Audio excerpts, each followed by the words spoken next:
Bueno, seguimos ahora entonces con la omisión impropia o los delitos impropios de omisión. Estos delitos, digamos, aunque nos cueste darnos cuenta, no están expresamente previstos, ¿no? ¿Por qué?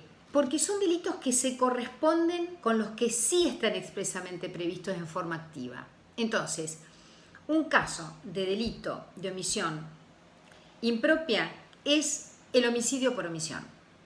Fíjense que el artículo 79 dice que matare a otro. No enuncia el que dejare a morir a otro teniendo la obligación de salvarlo. No está expresamente enunciado. Esto recibe mucho reparo de inconstitucionalidad, muchas quejas, muchas críticas que después vamos a tratar en un punto aparte. Entonces acá no cualquiera va a ser autor de esos delitos que no están expresamente previstos en el código. Pero ¿qué pasaba? No estaban expresamente previstos y se hubiera generado un escándalo jurídico, un strepitus fori, para el caso de que los jueces hubieran dejado de aplicar pena en ciertos delitos impropios. Por ejemplo, la típica clase, el típico caso de manual que acabamos de referir acerca de la madre que deja de amamantar a su niño, a su bebé, y que como consecuencia muere por inanición. Sería como escandaloso no aplicar pena en esos casos, como tampoco dejar de aplicar pena a la enfermera o al médico que deliberadamente sabe que puede salvarle la vida a una persona aplicándole, no sé, cierta droga y no lo hace porque se trata de su enemigo. Fíjense, son cosas que nos causan cierto repudio porque en definitiva está ocasionando el resultado muerte, pero no está expresamente previsto. Bueno, entonces, solamente no va a ser cualquier ciudadano el que puede ser autor de ese delito. Va a ser un círculo de autores calificados, limitados. ¿Por qué? Porque tienen que tener una relación especial con el bien jurídico protegido. Para salvar la vida se tiene que ser o médico o enfermera o bombero, es decir, hay que tener cierta calidad de la cual también vamos a hablar a continuación. Entonces, ahí ya tenemos la primera diferencia. En la segunda diferencia dijimos que los propios eran siempre imperativos. Acá tienen su tipo activo equivalente, o una estructura paralela a la activa. No son excepcionales porque de cada tipo activo el juez puede decir, bueno, pero en este caso se estafó por omisión, por ejemplo. El juez podría decirlo y podría aplicar una pena. Entonces, no son excepcionales porque podría corresponder prácticamente a la cantidad de delitos previstos en el Código Penal o en las leyes especiales, su forma omisiva. Y además, otra de las diferencias es que son delitos de resultado. Acá sí se necesita el resultado, no son delitos de mera actividad.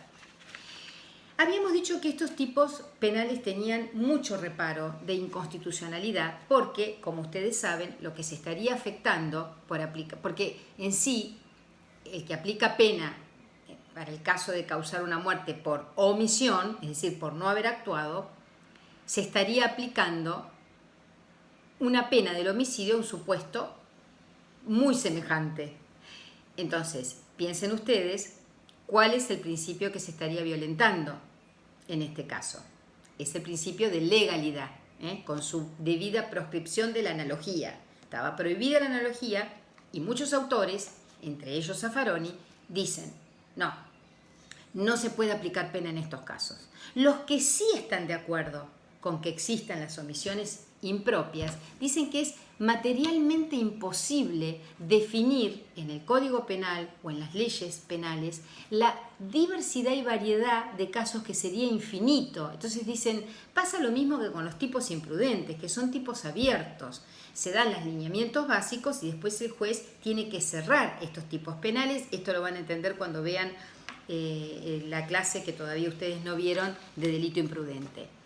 Entonces dicen que como es prácticamente imposible determinar toda la cantidad de casos en las que realmente se podría por omisión arribar al mismo resultado, bueno, que en definitiva no serían inconstitucionales porque sí está previsto en su forma activa y esa forma llega a abarcar también la omisión.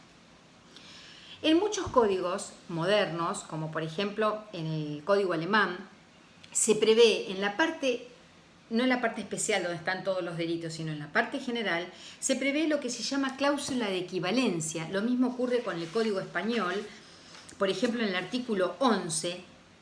Esa cláusula de equivalencia que está en la parte general, lo que dice es, cuando se llegue al mismo resultado por omisión y esa forma de causarlo sea equivalente a la acción, igualmente se aplicará pena. Entonces es como que en la parte general se prevé la posibilidad de que todos los delitos se castiguen cuando se cumplan por omisión. El artículo 11 del Código Español dice, los delitos o faltas que consistan en la producción de un resultado solo se entenderán cometidos por omisión cuando la no evitación del mismo, al infringir un especial deber jurídico del autor, equivalga, por eso se llama cláusula de equivalencia, según el sentido del texto de la ley, a su causación. Entonces, cuando se arriba un resultado por omisión y ese resultado resulta equivalente a haberlo causado, se puede aplicar pena.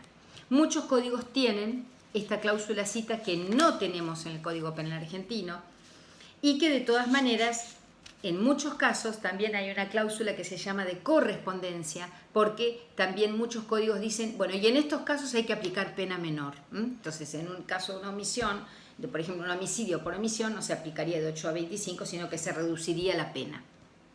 Nosotros no tenemos esta cláusula en la parte general y, en definitiva, igualmente muchos autores creen que aunque la tuviésemos, seguirían siendo estos tipos inconstitucionales. Muy bien.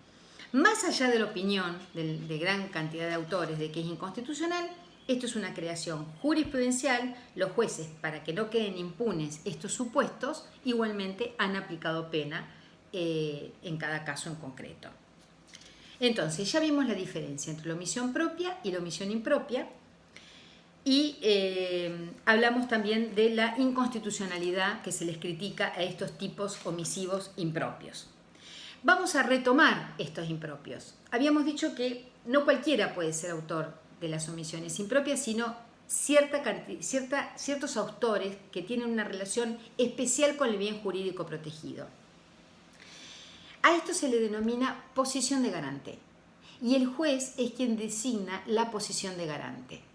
Si nosotros, una persona, se ahoga en un natatorio, no porque alguien la ahogó, sino porque no la cuidaron, un niño, por ejemplo, porque el guardavidas no lo cuidaba y no estaba atento a su función,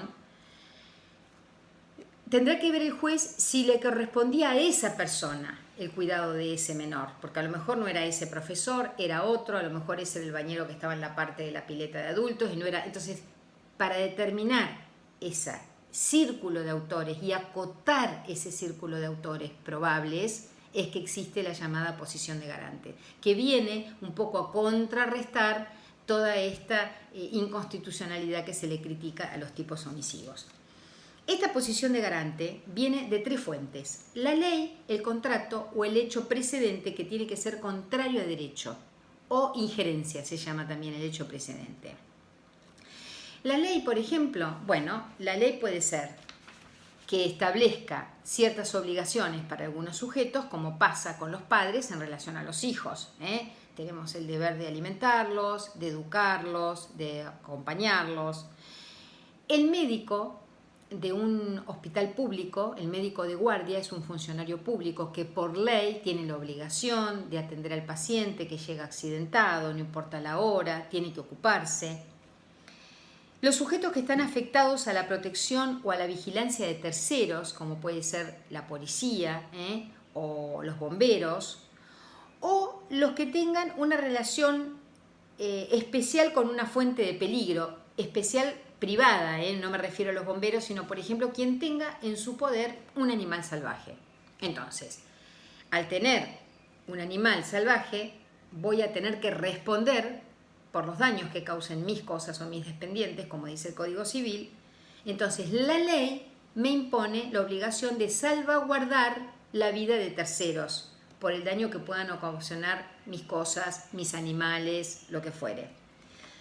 La ley le impone a los padres cuidar de sus hijos. Entonces, en el caso de que el padre abandone el hijo a su suerte y no lo alimente, por ejemplo, o no lo controle, o el médico de guardia se quede durmiendo y no atienda a una persona accidentada, ahí el juez va a poder determinar que por la ley esa persona detentaba la posición de garante. ¿De garante de quién? De la vida del otro, del que dañó o del que ha terminado muriendo. Era el garante de la vida de esa persona.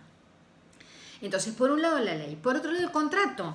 Simplemente un contrato, como puede ser cuando ustedes se van de vacaciones y contratan un guía de montaña para que los acompañe a una expedición relativamente peligrosa o que la tienen que hacer con un guía. Muy bien, ¿qué pasa si él los abandona y da media vuelta y los deja en el medio de la montaña sujetos a una tremenda tormenta? Sin duda esa persona incumplió su deber de garante, su posición, y detentaba una posición de garante de la vida de ustedes.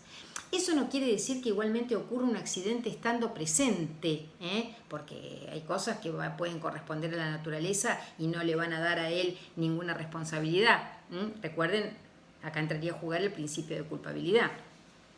Pero estamos hablando de alguien que abandona su puesto de trabajo, alguien que había sido contratado. La enfermera es alguien que también podemos contratar. Por ejemplo, tenés una persona adulta, mayor en tu casa que necesita asistencia permanente, que no puede estar sola, contratás una enfermera. Muy bien, esa persona pasa a ser garante por contrato de la vida del familiar tuyo que esté cuidando. Lo mismo ocurre con el guardavidas, los clubes que contratan a los guardavidas para que atiendan las piletas o los natatorios. Y por último, otra fuente de la posición de garante es la conducta precedente contraria a derecho o injerencia, se llama también. ¿Esto qué quiere decir? Que, por ejemplo, si vos encendés fuego, después pasás a ser garante de la vida de tus vecinos. Si empezaste a prender fuego para quemar, por ejemplo, basura y el fuego se extendió, tenés el deber de por lo menos ocuparte, de no abandonar a la buena de Dios al resto de tus vecinos. Llamar a los bomberos, intentar apagar el incendio, lo que fuere. Porque por mi conducta precedente yo me transformé en garante de la vida de otra persona. Muy bien, entonces recuerden ustedes que para poder determinar el círculo de autores en los casos de la omisión impropia o delitos impropios de omisión, es necesario determinar la posición de garante. Pregunta de examen.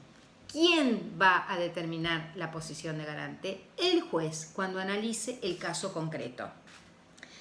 Muy bien. Nos restaría, que lo voy a dejar para un tercer videíto, la estructura del tipo omisivo, que también tiene un aspecto subjetivo y un aspecto objetivo.